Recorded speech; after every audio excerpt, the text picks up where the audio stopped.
Hey. Welcome back. Welcome back to Raw. Restoring Awesome Warriors. I'm your host, Jackie H. Hope that you're having a blessed day. Um, I am. My day has been beautiful. This is a Sunday evening. And I come from church today. And I just wanted to do something different. Something that we used to do when we was children.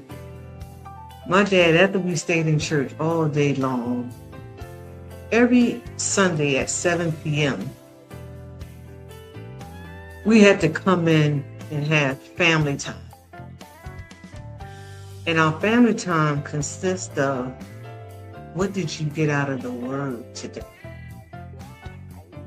Needless to say, as teenagers and young people, that wasn't a very good time for us. Well, for some of us. So I realized that I didn't listen to too much of anything in church, playing back there. We had our candy bag. We go by the store in the morning. Anybody know about Chico sticks? Anybody know about peppermint? We consider peppermint for older people, but in church for young people, just to be doing something, peppermint was very good. And there's a big sign up on the wall to say, no eating, no chewing gum, And, well, needless to say, that's what we was doing. But I thank God for those times, because now it really makes me think about, what did you get out of the word today? I know you've been to church and you've been there for 2 or 3 hours. And sometimes you walk out and you say you had a good time. Some people good time because the music was good, the singing was good. You got to see your fellowship with your friends, family, sisters and brothers in Christ. But did you leave with anything?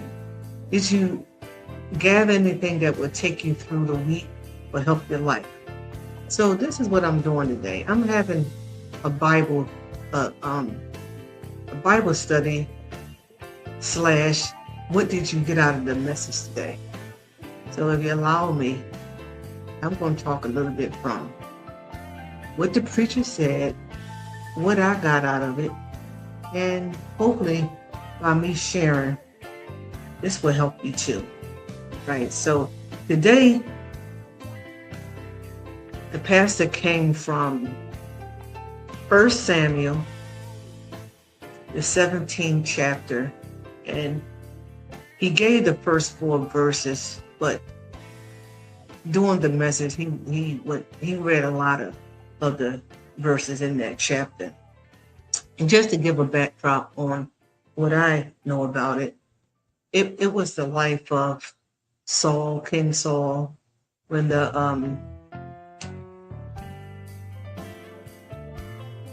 God rejected him or took the kingship from him, but he was still operating, but God had disowned him for his mission, and he had sent Samuel down to Jesse, who was the father of David. Everyone, I guess we all know about David, but David had other brothers. And Jesse's assignment was to go down there and anoint the next king. And of course, we know the story. He brought all his sons before him, and that's not what God wanted. But David was down in the field with the sheep. He was a shepherd boy. And he asked him if he had any more children. And he said, "Oh, we have David down there, and he's down there tending to the sheep." Well, you gotta bring him. He's one of your children. God wanted, he didn't accept who was here. So when David got there, that's who God told Samuel to anoint. So we know that story. Well, it came this time, what we read today out of our Bible class was, the title was, Are You Battle Ready? Are you battle ready? So David's father had sent him down to check on his brothers who was in the army, right? And well, his brothers was jealous of him. You know, it seemed like through the Bible, those who God anointed or had something to wanted them to do something, it's like they went through a lot of problems. Like, and the problem was within their own family, people they knew. You know, part of the Bible says if it was my enemy, I could have understood this. I could have avoided this. But it's those people or the things that's close to you. It seems like they don't understand that God called you, or for some reason jealousy, whatever that is that caused Joseph, David. There was a lot of them throughout the Bible. You might experience that in your life too. So this is what I got out of the word today was, he went down there. Now, mind you, before David got there, the giant was walking, Goliath was walking to and fro for 40 days. They say he was screaming, he was hollering, send somebody out here to fight me. They was in a battle. But the children of God, those who supposed to have been depending on God and had the Almighty with them and for them, they were scared and hiding. Not only was the people hiding, but King Saul was hiding. So the leader was hiding. So that's what I got out of another part of it was, who are you following that's scared? Like, you got to be careful who you surround yourself with. That won't make you go into fear. Do you believe what God said? Do you have faith in God? Sometimes people can talk you into fear when you didn't even feel that way or had that feeling. So David came down to feed his brothers. But on his way getting there, he heard this man, Goliath, hollering and seen that they was hiding. See, what's going on here? What? David, like, what's going on? So I guess some of the guys told him that it had a 9 feet, whatever height he was, nothing that was too big for God, but they started saying he's a giant, and you know, he'd been trained for war. He's telling somebody, send somebody out here to fight me. So David, with his God, this is what I get out of this. David knew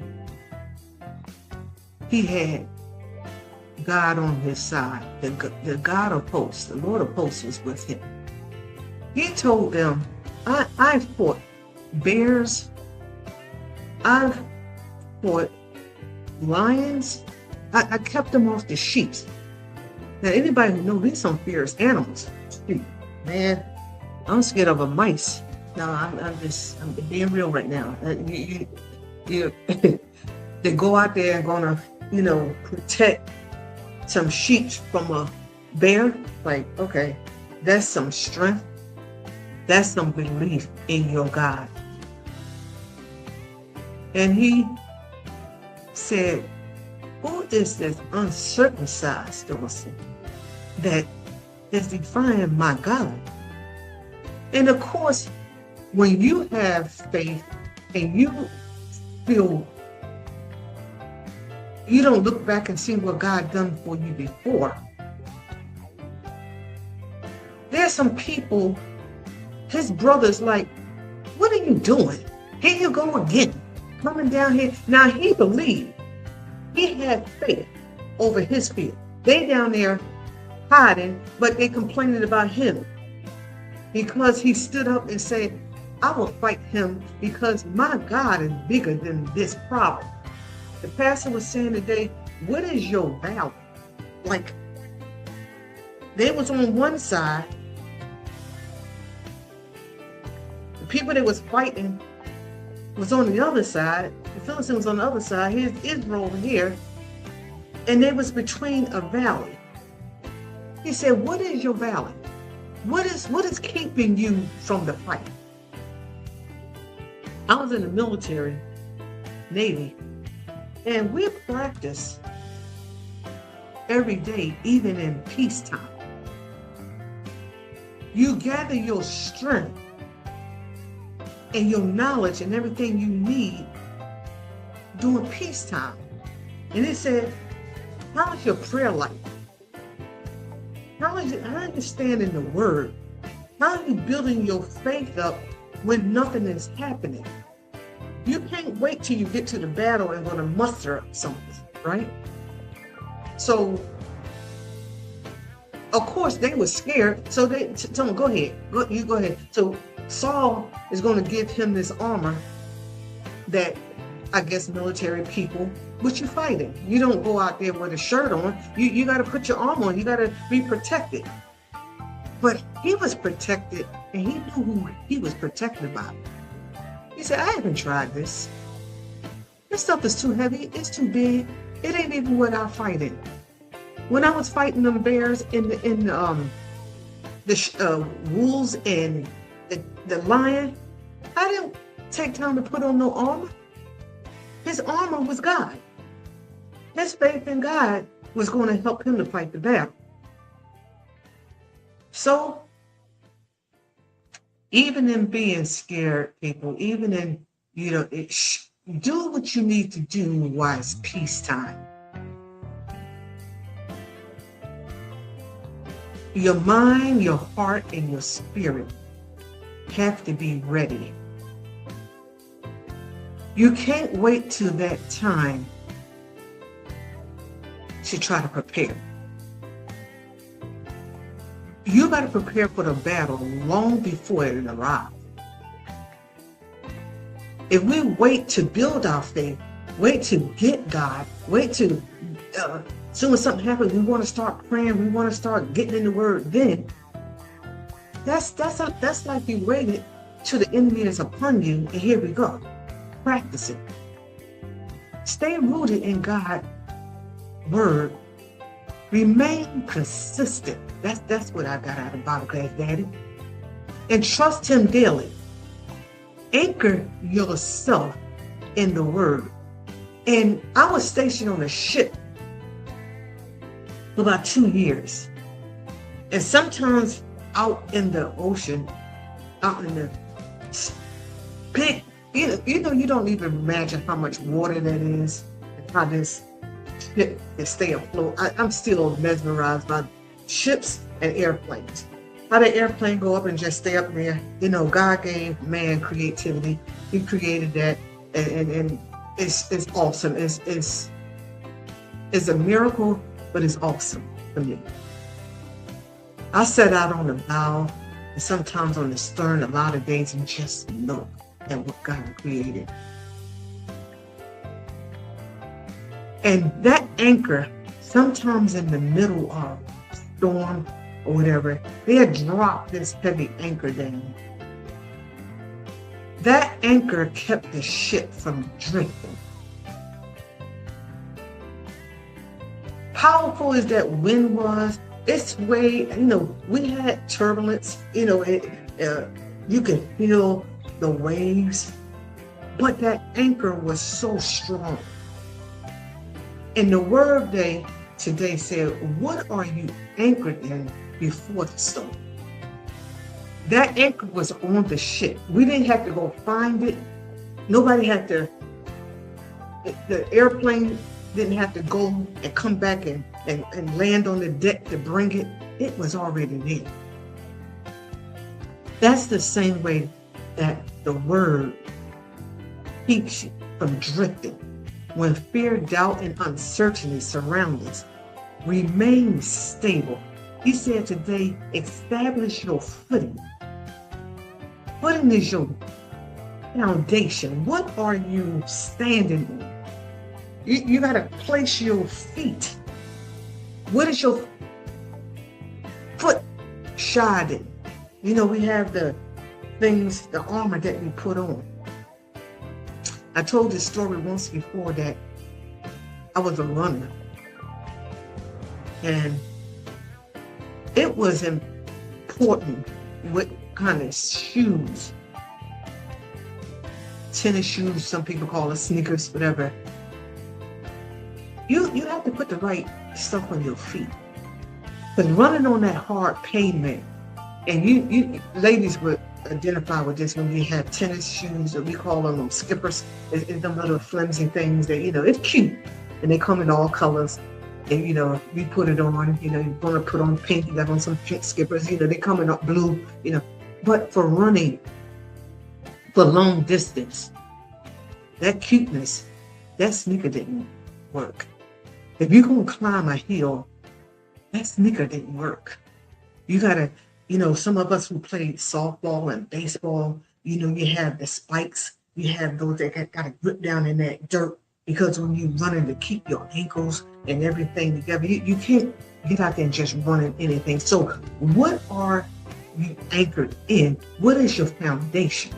What do you have your foot planted on? Daddy, I paid attention to Bible. I paid attention to the preacher today. What is your strategy? I learned today that before Goliath even came out there and fought anybody, he did intimidation. He intimidated them, screaming and howling and telling them to come out there. He hadn't even fought them yet. He hadn't even done nothing. He just spoke the word, and his voice scared them. They heard about him, but he was intimidating. You can't let intimidation hinder you. That's one of the tools that the devil used. If I can scare you, even if I haven't done nothing to you, let me intimidate you. No. It's either fear or it's faith. You're going to believe who you standing with, you're going to believe what you got, or you're just going to be all over the place in fear. Sometimes people don't even have to the devil won't even do nothing to you. He just intimidates you. Make you think he's going to do something. He said, I got him now. I got them now. They ain't in prayer. They ain't on their word. We ain't doing what we're supposed to. We out of the will. So let me just intimidate them. Let them think that I'm going to do something to them. So just make sure you know his tactic. Occupy strategic ground. The enemy positions himself. He appears impossible to overcome. He wants you to believe there's no way to go forward, right? No. You're not going to occupy the ground. That's what he does. And then he do a standoff. He create a standoff. He got you paralyzed. You ever heard of someone is in a standoff? The police done came to the house, and the police is outside and the person is inside, and they say it's a standoff. Sometimes they're going for 2 or 3 hours, and sometimes longer than that. It's a blockage. It's something to make you, cause you to hesitate. He might not even going to do nothing. Sometimes they wind up unaliving themselves. But you standing on the outside, it calls a standoff. It keeps us stuck between where we are and where we want to go. God is calling us to go higher, but we're in a standoff. The pastor said that the devil used stop. He appeared big. It appeared like a giant. He was 9 feet. Goliath was 9 feet. God is on your side, but we look like grasshoppers. Those big problem that I got. My son is on drugs, or my husband is at them, my wife ain't doing this. But he uses things, he make it appear big, like we can't overcome. Bigger than your resources, your experience. Or he make you think you don't even have strength, like God don't even measure up. And then another thing the pastor say, he uses voices. We hear so many voices. He over there screaming. That's what Goliath was doing. He ain't done that yet. He was just using his voice to intimidate. Sometimes we hear the voice of so many. God told you to do this, and you listening to everybody else. So now you're scared. Now we won't move. It's like, do you believe? The enemy speaks lies. He tell you you're not good enough. You'll never make it.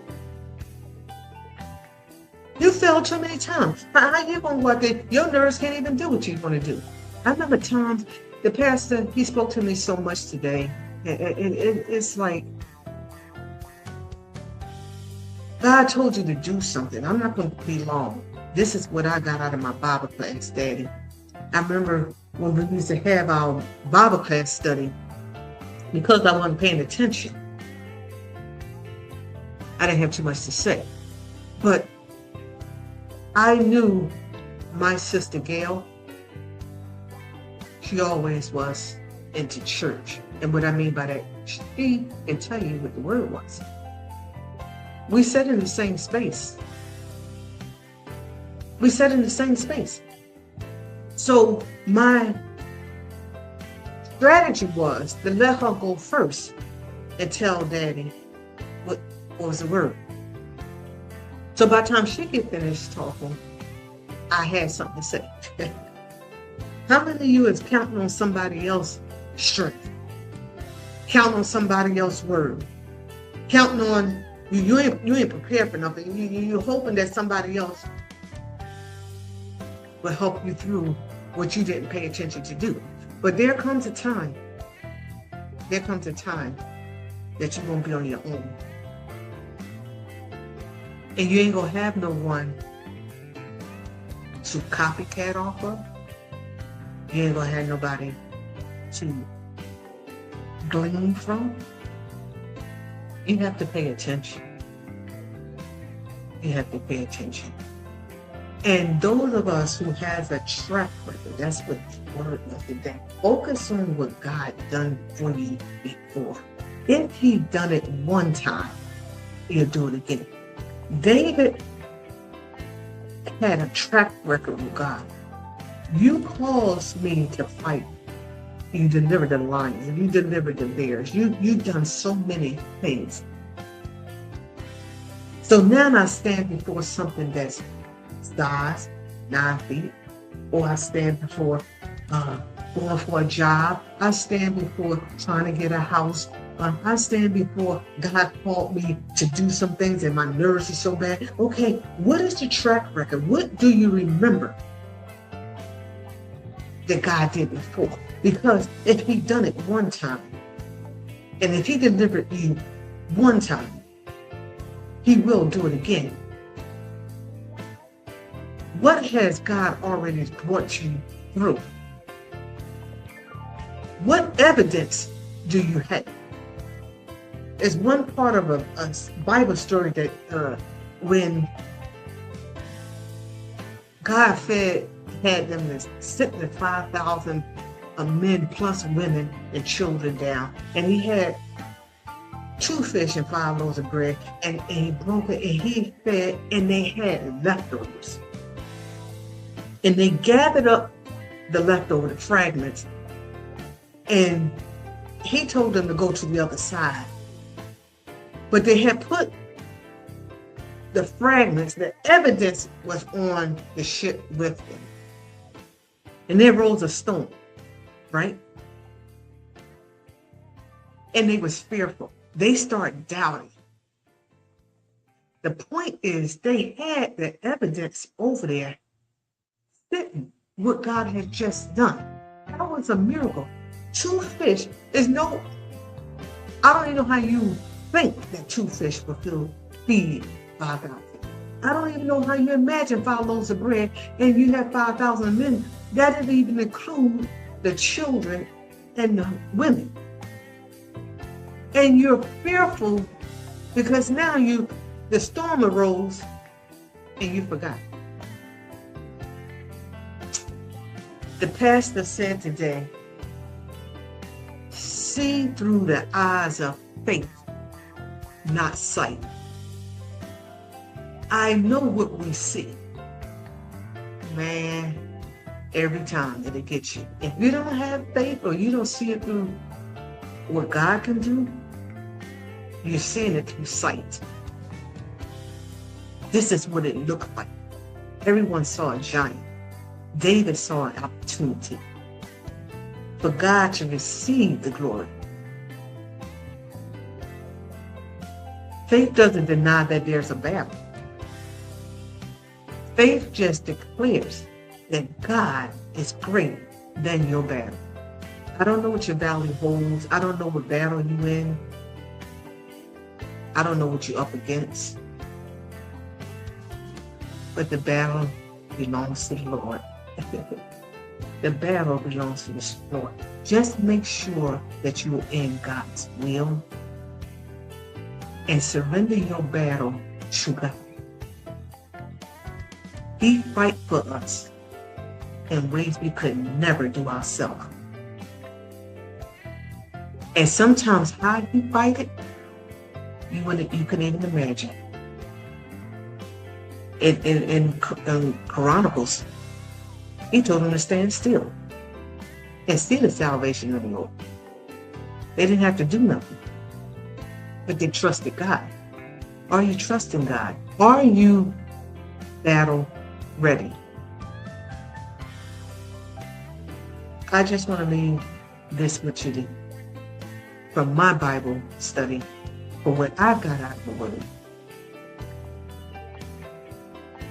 What is your stone? David had 5 smooth stones. That is what he was used to. He was used to a slingshot. Sometimes we're trying to fight things in ways that we're not used to it. If you ain't used to praying, if you ain't used to singing, sometimes worship is a tool. Sometimes you got to do, because Paul and Silas, that's all they had. They say they start singing and praying, and in the earthquake, God follows the building and shit. He called, and that's what they had. Sometimes we're trying to use other things. What is your stone? What do you have? Maybe it's only a song. Maybe it's only a worship. Maybe it's only your obedience. Maybe it's forgiveness. Whatever you need to do all you can, because that might be what you need to fight for. They was down there running. The whole army was running, he said. The whole army. That's amazing. These are people who was trained to fight. I'm pretty sure they were suited up. How you suited up and running? But if you're not battle ready, it starts with your mind. It starts in your mind. Know who God is and know who you are. That's all. Stay in prayer. Stay faithful, because God is faithful. Be who God created you to be. Don't try to be someone else. Whatever God called you to do, make sure you're doing that. God already placed in your hands what he wants you to use.